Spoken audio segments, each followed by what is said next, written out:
ด็จสู่ฟ้าไกลแต่พระหฤทัย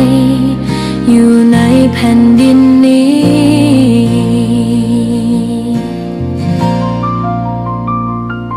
สวนดอกไม้ยังบานดังวันเก่าราวกับเจ้าดอกไม้รู้ว่าพระองค์จากไปแต่กลิ่นหอมยังพัดผ่านใจให้ระลึกถึงพระเมตตาแผ่นดินนี้ยังส่องสว่างด้วยพระคุณอันยิ่งใหญ่ขอเดินตามรอยเท้าแห่งพระแม่ไปด้วยศรัทธาไม่เสื่อมคลายขอกราบแทบบาทด้วยรักนิรันดร์น้ำตาหลั่งพลันจากใจคนไทยแม้เสด็จสู่ฟ้าไกลแต่พระหฤทัยอยู่ในแผ่นดินนี้ดวงใจไทยทุกดวงขอพักดีขอถวายรักนี้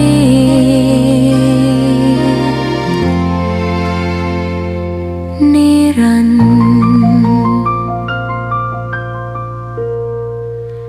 แด่พระพันปีหลวง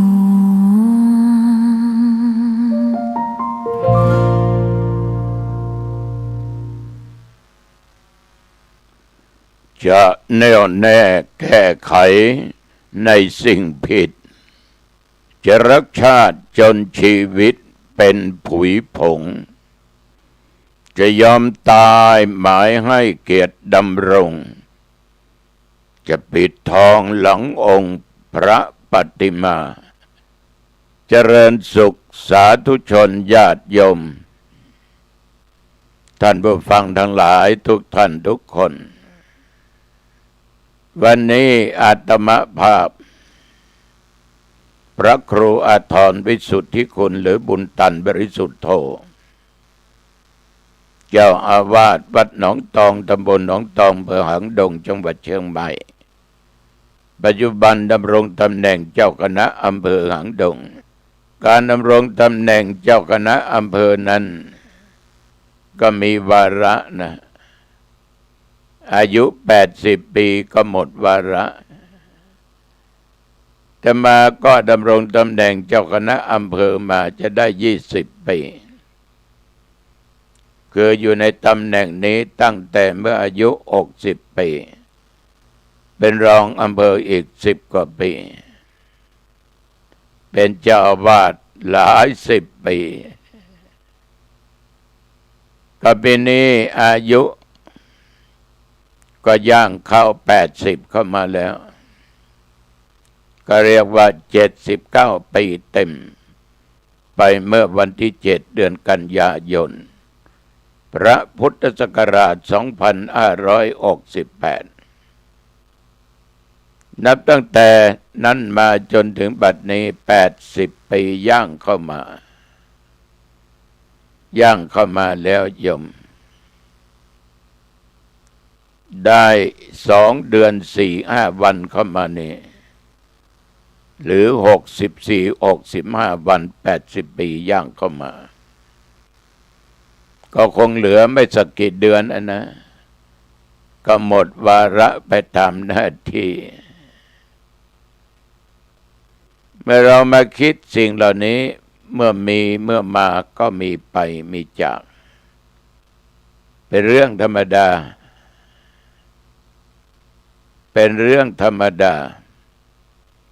แต่มันไม่เป็นธรรมดาก็เมื่อเราอยู่ในหน้าที่เราจะต้องรู้จักหน้าที่ของเราว่าเรามีหน้าที่อย่างไร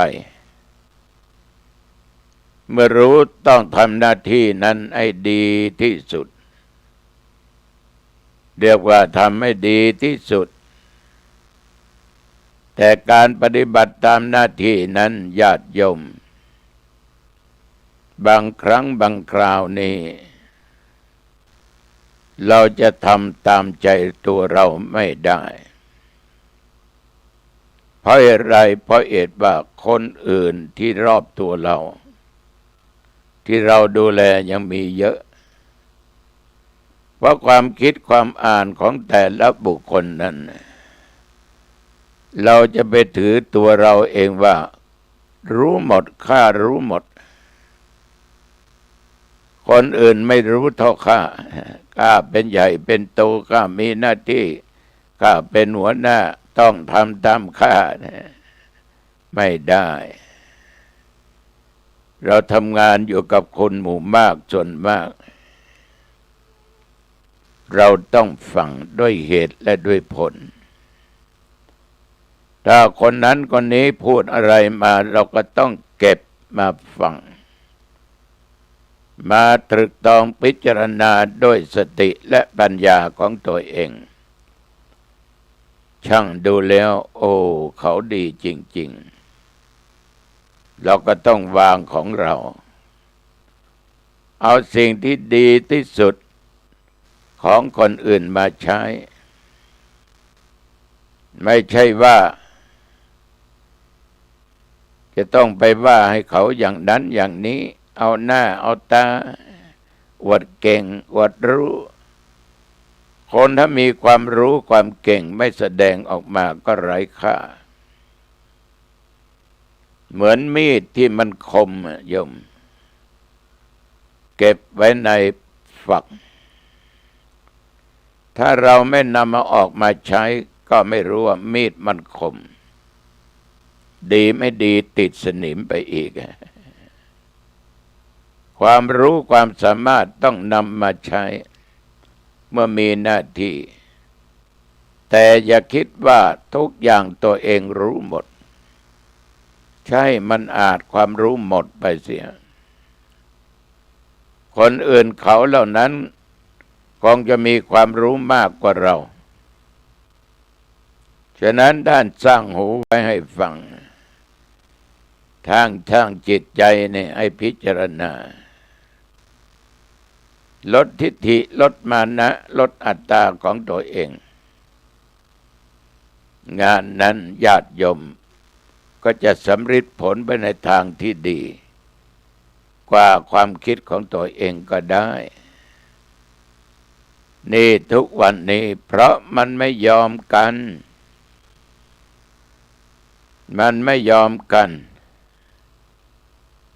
ล้วนแต่ผู้ที่มีอายุมีความรู้มากจบตั้งปริญญาตรีโทเอกหลายสาขาก็ยังไปโต้ไปเถียงไปด่าไปว่าอะไรกันอีกซึ่งบางครั้งก็ไม่น่าฟังเลยเพราะมันเป็นแบบอย่างไม่ดีแก่เยาวชนฉะนั้นญาติโยมการอยู่กับสังคมนี่ความถูกต้องมันมี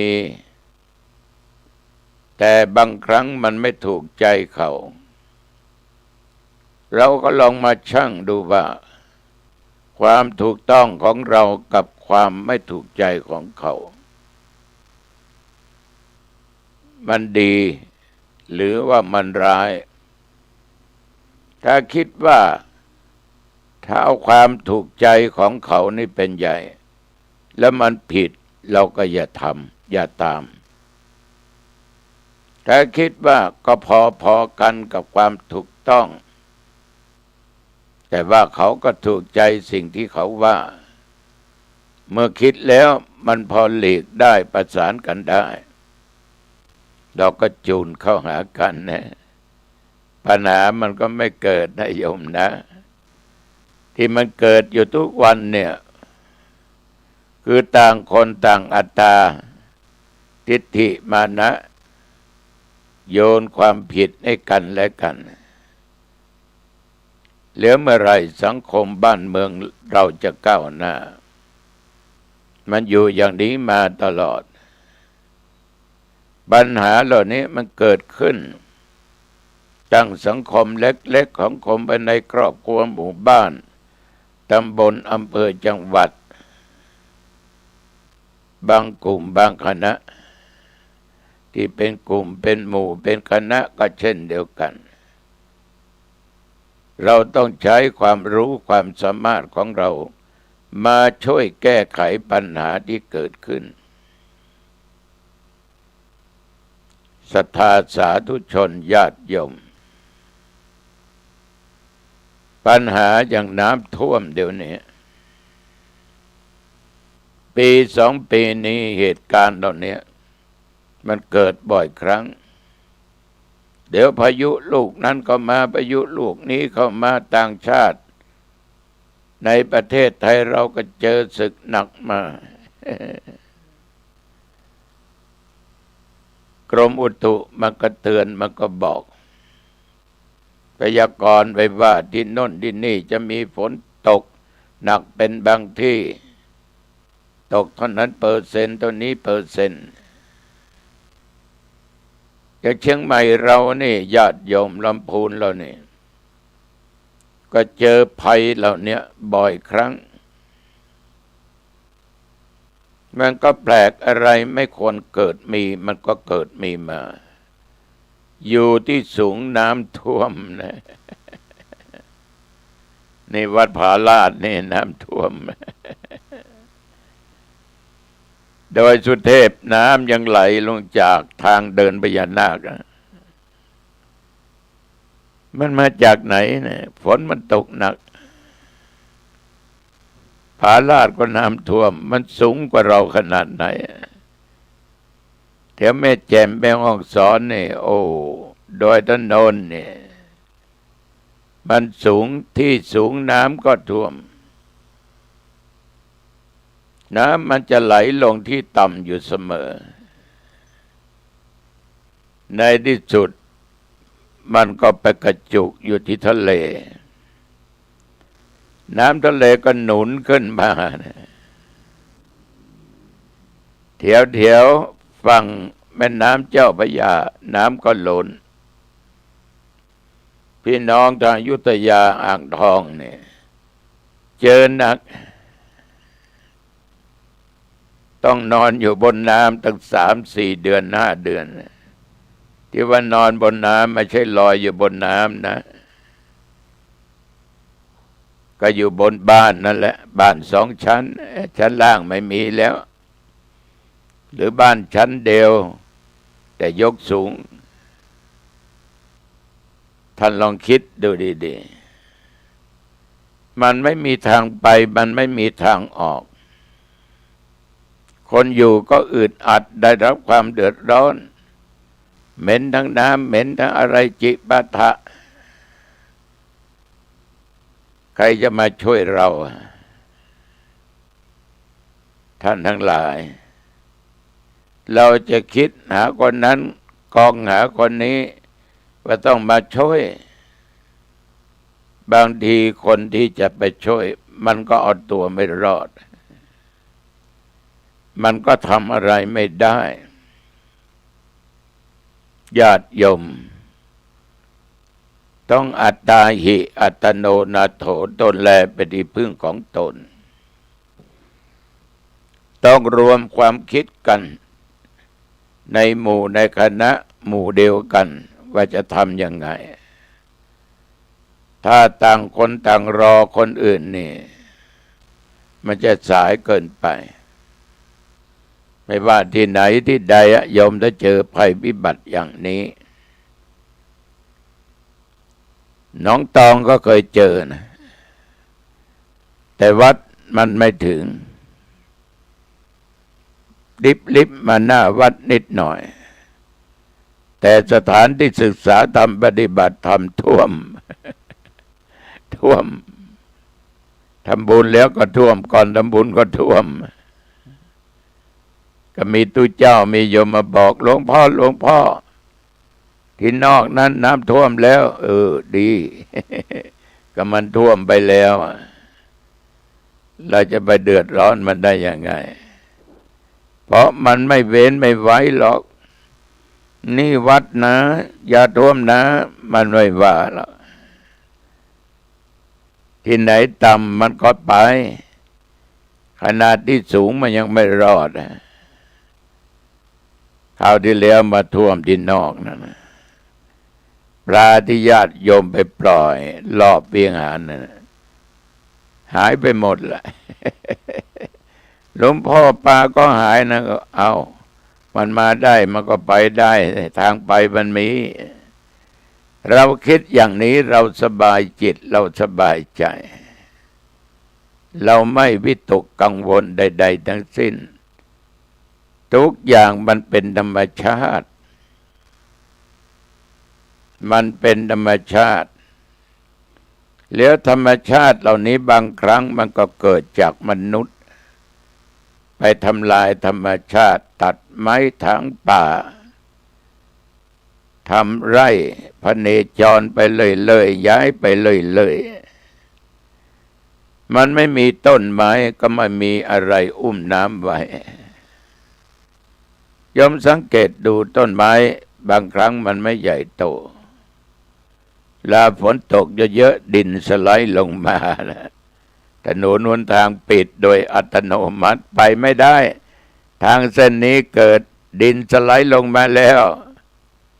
พี่น้องอยู่อีกข้างหนึ่งก็เดือดร้อนข้างนี้ก็เดือดร้อนพอจะข้ามไปไม่ได้ก็ต้องไล่เก็บไล่ทำลายกันนะฉะนั้นท่านทั้งหลายทุกสิ่งทุกอย่างเนี่ยมันเกิดขึ้นได้มันเกิดขึ้นได้อยู่ตลอดเวลาเมื่อเป็นเช่นนี้เราก็ไม่ควรประมาทนะไม่ควรประมาทไม่ควรประมาทท่านทั้งหลาย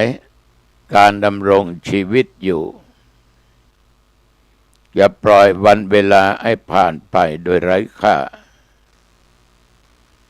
ทุกลมหายใจเข้าออกของเรานั้นมันมีประโยชน์มากทั้งหายใจเข้าและหายใจออก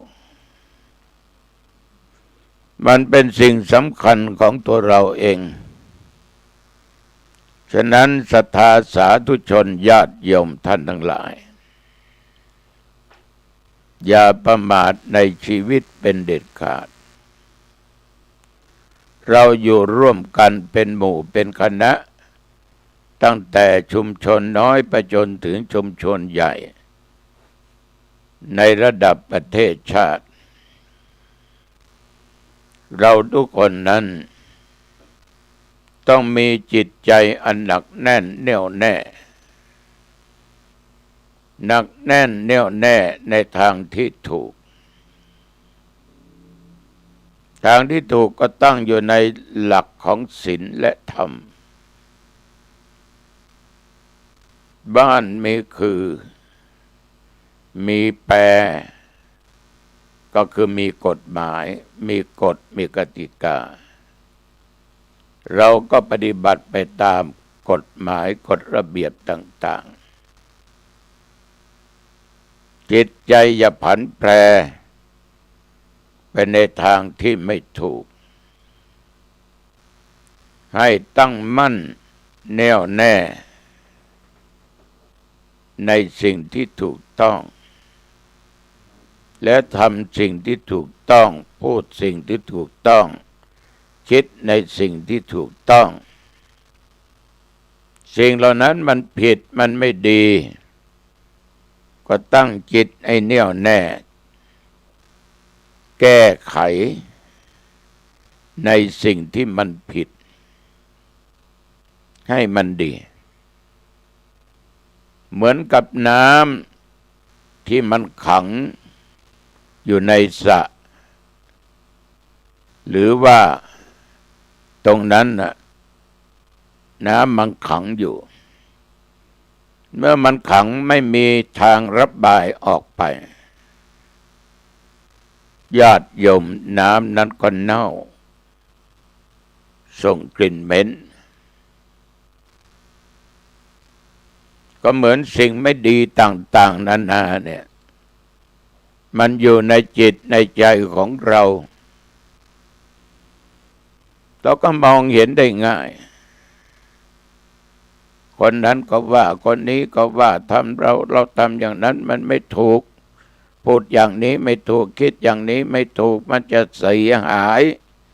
มันจะนำความหายนะจะเป็นอันตรายต่อตัวเองต่อสังคมต่อประเทศชาติเมื่อมันแน่นอนว่ามันไม่ดีนะเหมือนน้ำมันขังมันเหม็นเราก็ต้องขังน้ำเปิดทางน้ำให้ไหลไปเอาน้ำดีไล่น้ำเน่าในที่สุดญาติโยมน้ำก็ไม่เหม็นความเหม็นมันกระจายไป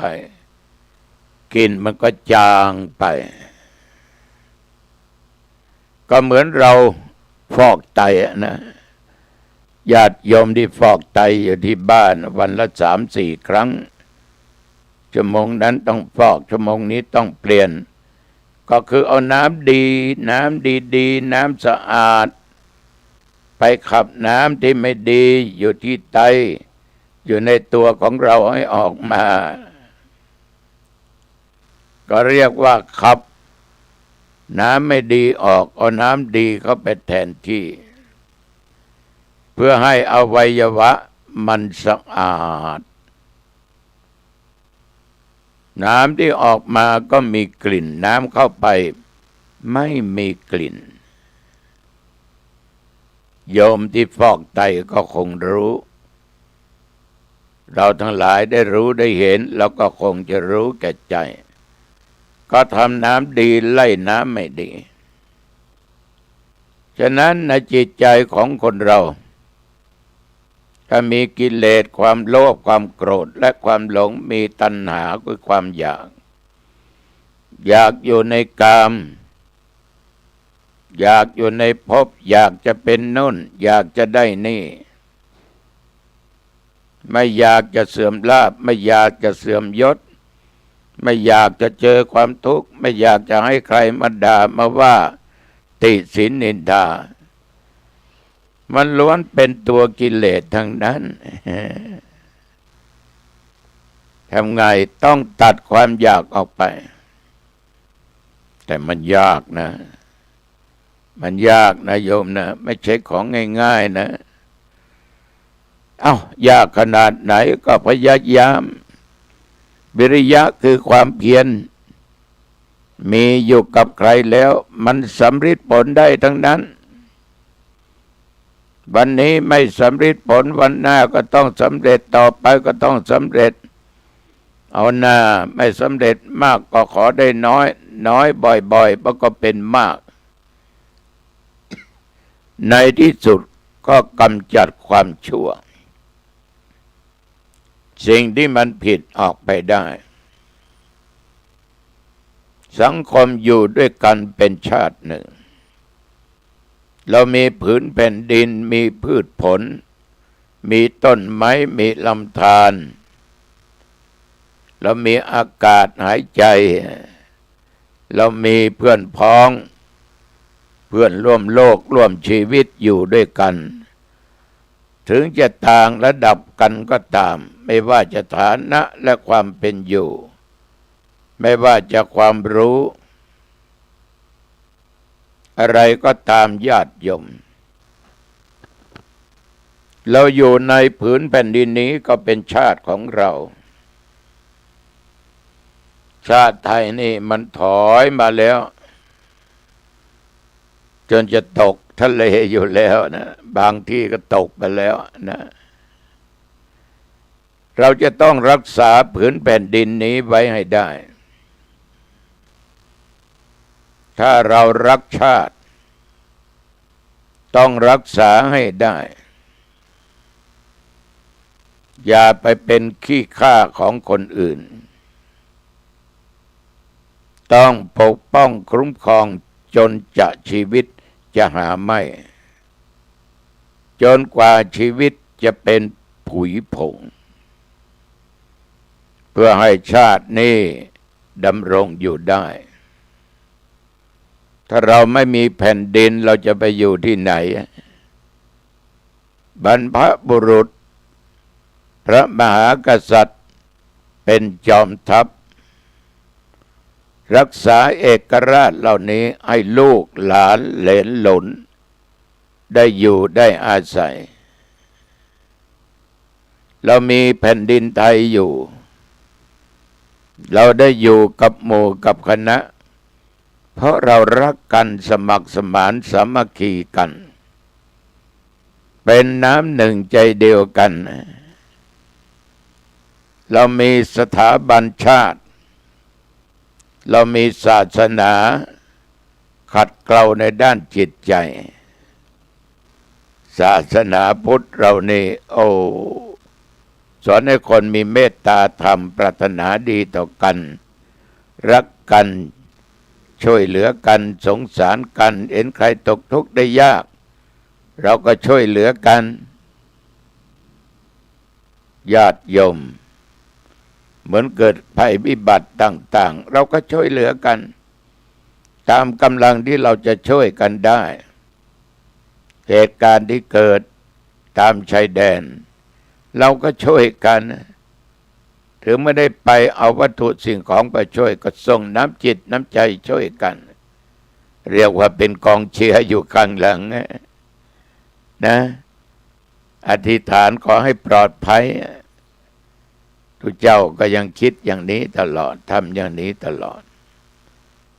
ฉะนั้นญาติโยมท่านผู้ฟังทั้งหลายเราก็มีพระพุทธศาสนาเป็นหลักอยู่ในประเทศของเราเรามีชาวพุทธบริษัท90 กว่าเปอร์เซ็นต์นะศาสนาใดๆก็ดีแหละถ้าหากว่าสอนให้คนเป็นคนดีถ้าเราไม่ว่าให้กันก็เรียกว่าทุกศาสนาก็เป็นพี่เป็นน้องกันเป็นเพื่อนร่วมโลกร่วมชีวิตเกิดแก่เจ็บตายด้วยกันทั้งหมดทั้งสิ้นไม่มีบุคคลใดจะอยู่รอดได้แม้แต่พระศาสดาของแต่ละศาสนาก็ยังจากเราไปในไม่ช้าไม่นานเราก็ต้องจากคนอื่นไปเหมือนคนอื่นที่จากเราไปฉะนั้นเราอยู่ด้วยกันด้วยความรักด้วยความเมตตาตามหลักคำสอนแต่ละศาสนา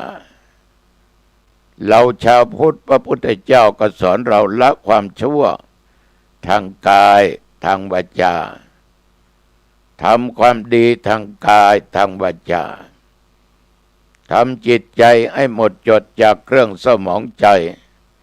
อะไรล่ะที่ทำให้จิตใจมนุษย์มัวหมองเศร้าหมองก็คือความโลภหาที่สิ้นสุดไม่ได้คนขี้โลภนี่ญาติโยมกลายเป็นคนตนีขี้เหนียวไม่ชอบช่วยเหลือสังคมไม่ชอบช่วยเหลือคนนั้นคนนี้ขนาดมันจะกินมันยังเสียดายนะกลัวเงินมันหมดมันก็เลยไม่กินป่วยไข้ก็ไม่ยอมไปหาหมอไปมันทำไมมันเป็นได้ก็หายได้จริงมันอาจจะหายหรืออาจจะตายแพงไปหาหมอหมดไปครั้งละ400-500 บาทเป็น1,000-2,000 บาทกูไม่ไปแล้วจะเก็บไว้ทำไมขนาดมันจะกินจะทานอะไรมันก็เสียดายจะซื้อผ้ามันนุ่งมาห่มก็เสียดายมันไม่รักชีวิตไม่รักตัวเองมันรักทรัพย์สมบัติคุณคงจะคิดว่ากูจะอยู่กับมันไปตลอด เรานั่นแหละจะจากมันไปก่อนนะทรัพย์สมบัติแก้วแหวนเงินทองวัตถุสิ่งของต่างๆนานาไม่ช้าก็นานเราต้องจากมันไปมีใครบ้างตายไปแล้ว เอาแผ่นดินไปมีใครบ้างตายไปแล้วก็แบกเงินแบกทองไปแบกไร่แบกนาแบกหอเรือนที่อยู่อาศัยไปไม่มีผ้าที่เคยนุ่งเคยสวมใส่ผ้าใหม่ๆเขาก็ยังห่อไว้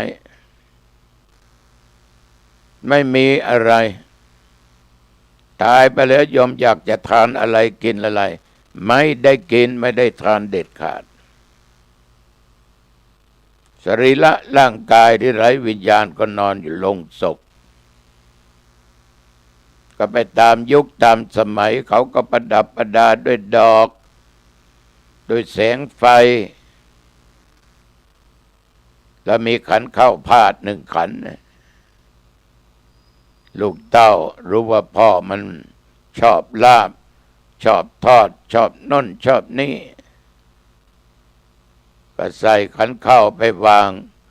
เอามือเคาะที่ลงศพปกปกปกปก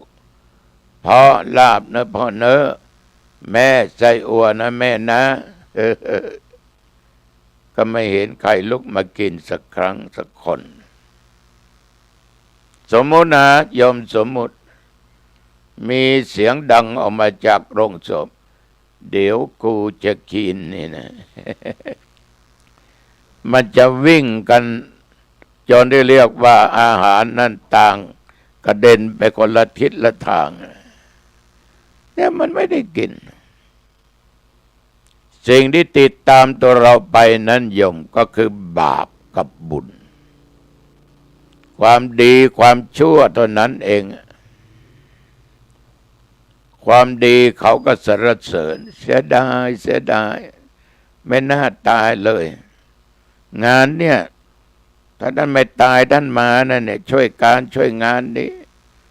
ใจปั้มใจถึงอีกช่วยเหลือสังคมช่วยเหลือวัดช่วยเหลือโรงพยาบาล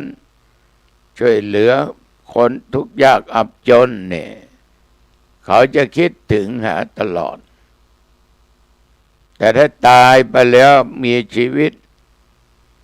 เป็นคนไม่ดีทางกายทางวาจา ตายไปก็ดีอยู่ที่ไหนปากไม่ดีเล่าขวนว่าคนโน้นว่าคนนี้แถมยังใจดำอำมหิตฆ่าหมาฆ่าแมวฆ่าคนคนนั้นตายก็สงสัยมันนะของนั้นหายก็สงสัยมันนะคราวที่แล้วก็ไปนอกใจมันไปเล่นเมียคนอื่นนี่นอกใจผัวไปเล่นผัวคนอื่นเมาแต่เหล้าเมาแต่ยาเดือดร้อนเอาสิ่งที่ไม่ดีๆของเรามาพูดมาคุยแล้วก็สะใจด้วยฉะนั้นญาติโยมท่านทั้งหลายเรารู้ว่าสิ่งนี้มันไม่ดีเราก็ต้องกำจัดคนที่รักชาติรักตัวเองนั่นแหละรักจริงๆมีความสมัครสมานสามัคคีดังที่กล่าวว่าจนชีวิตเป็นผุยผงญาติโยมทั้งหลายเหตุการณ์เกิดขึ้นต่างๆทหารเอาชีวิตเข้าแลกที่ได้มาคือคุณงามความดีเพราะเขาเป็นคนเสียสละปกป้องแผ่นดินไทยปกป้องประเทศชาติปกป้องพวกเราให้อยู่ได้สะดวกสบายแม้แต่ชีวิตจะเป็นผุยผงจะเป็นดินจะเป็นอะไรก็ตามท่านทั้งหลายเราอยู่อย่างนี้เราต้องสมัครสมานสามัคคีกันเป็นน้ำหนึ่งใจเดียวกันให้รักกันเมตตากันอย่ามัวแต่แขวะกันขอโทษไม่ว่าทางนักบวชและเครือขัดชาวบ้านอย่ามัวจับจ้องจับผิดกันถ้ามัวจับจ้องจับผิดกันอยู่ตลอดไม่ก้าวหน้า เราต้องดูเพื่อการแก้ไขสิ่งไหนที่มันไม่ดีสิ่งไหนที่มันเห็นว่าไม่ถูกต้องเราแก้ไขไม่ใช่มาแก้ตัวแก้ไขสิ่งที่มันไม่ดีให้มันดีไม่ใช่จ้องแต่จะจับผิดกัน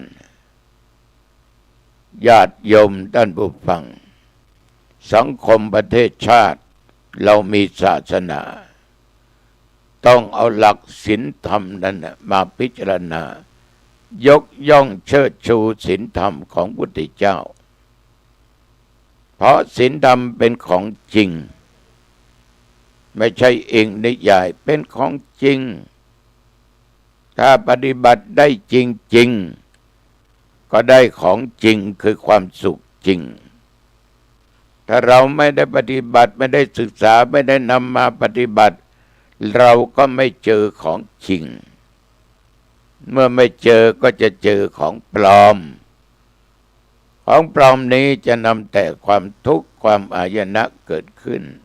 ของจริงจะประสบผลสำเร็จในทางที่ดีฉะนั้นของที่เรารักจะยอมตายหมายให้เกียรติดำรงทุกคนมีศักดิ์มีสีรักชาติศาสนารักสถาบันพระมหากษัตริย์แม้แต่ชีวิตก็ยอมเป็นผุยผงจะยอมตายหมายให้เกียรติดำรง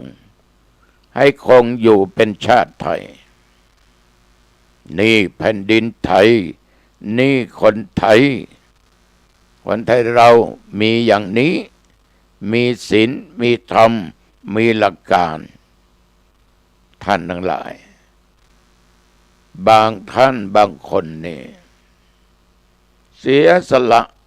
ทำงานเพื่อประเทศชาติเพื่อสังคมเพื่อพุทธศาสนา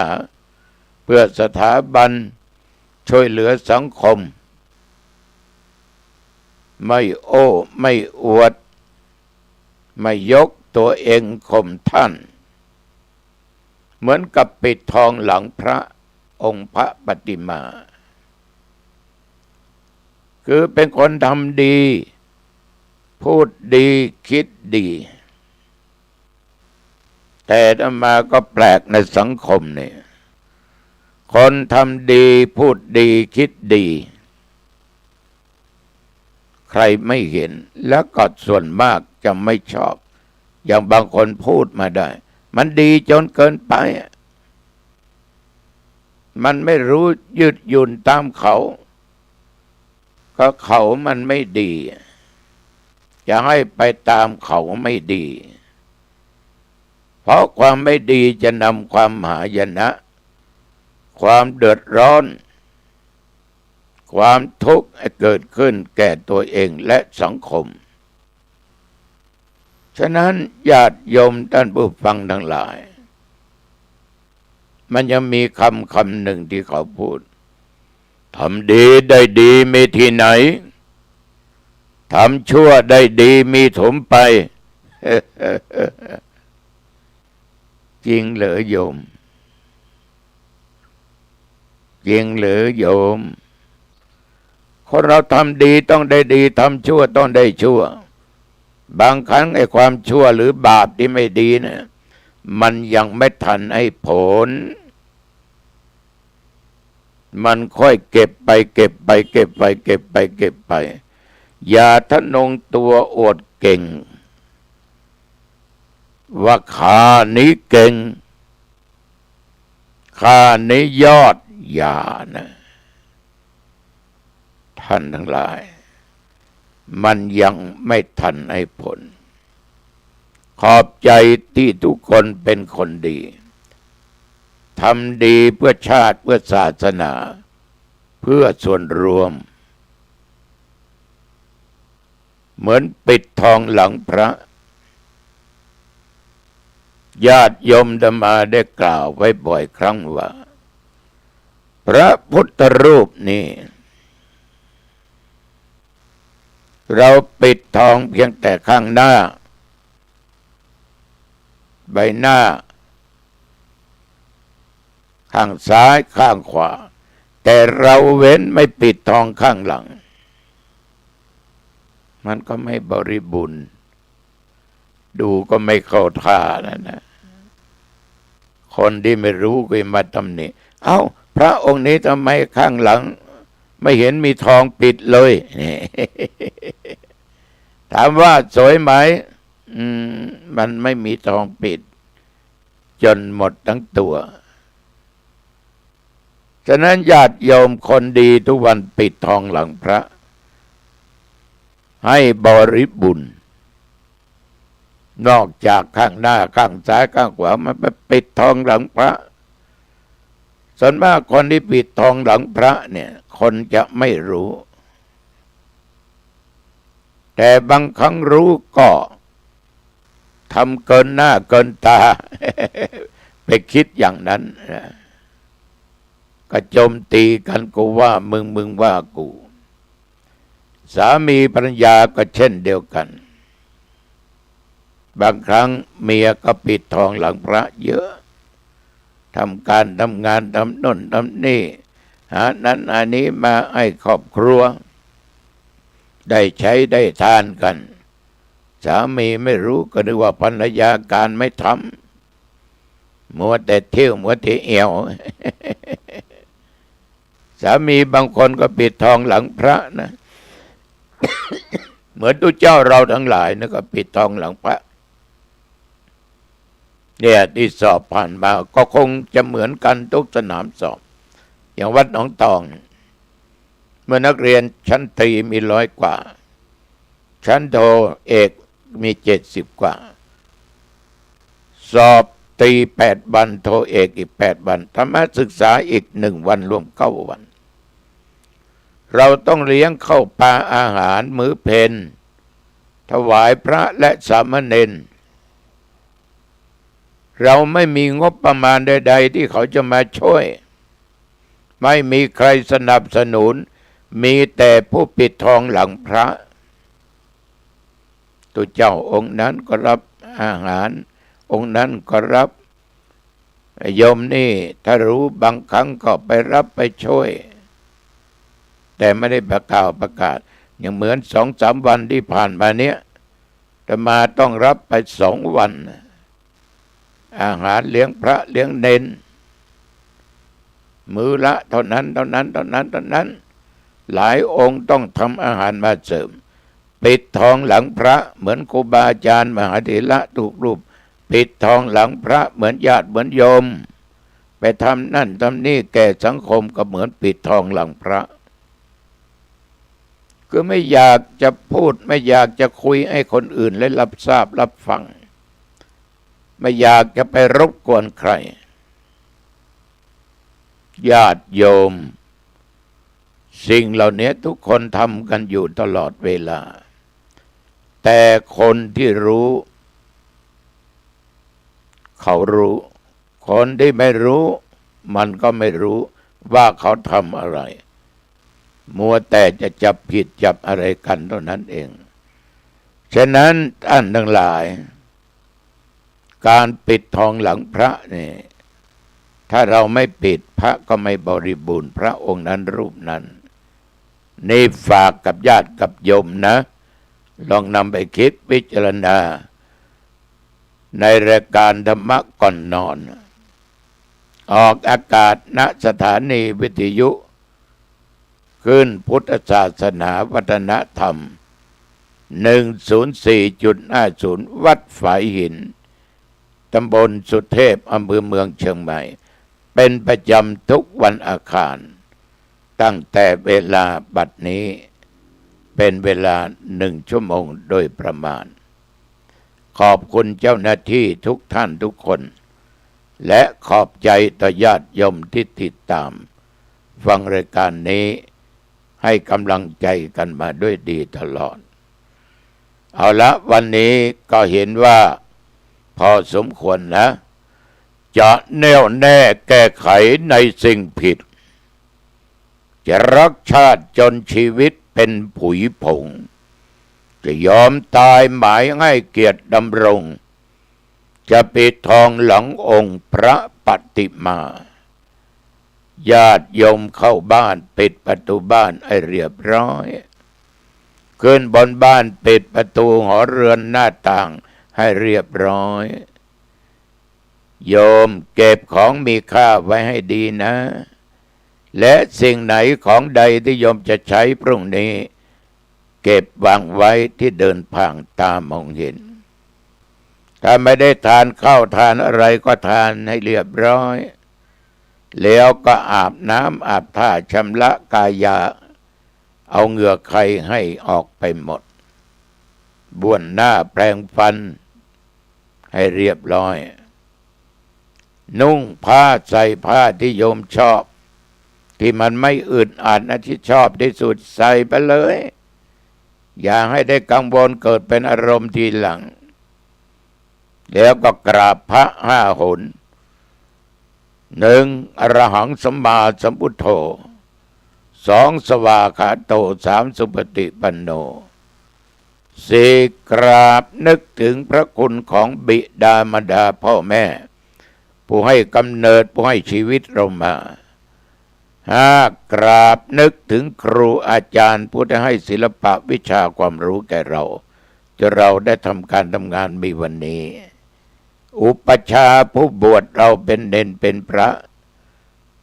กราบพระ5 หนสวดมนต์3 บทไม่ต้องเอามากเอาบทพุทธคุณอิติปิโสภควาจบกับสวากขาโตจบกับสุปฏิปันโนแล้วเจริญสมาธิภาวนาพอสมควรไม่ต้องกำหนดเวลาไอ้มากเอาพอสมควรละโยมนะภาวนาพอสมควรแผ่เมตตาให้แก่เจ้ากรรมนายเวรสรรพสัตว์ทั้งหลายมนุษย์อมนุษย์ทั้งหลายพูดผีปีศาจทั้งหลาย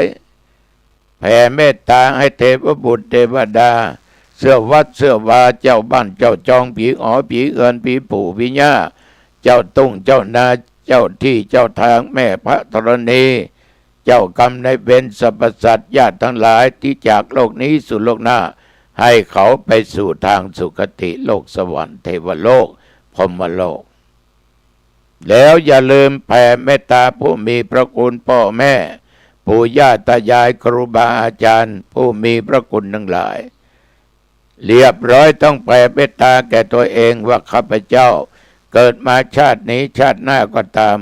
ความอดความอยากความทุกข์ความยากความจนอย่าได้เกิดมีแก่ข้าพเจ้าขอเกิดมา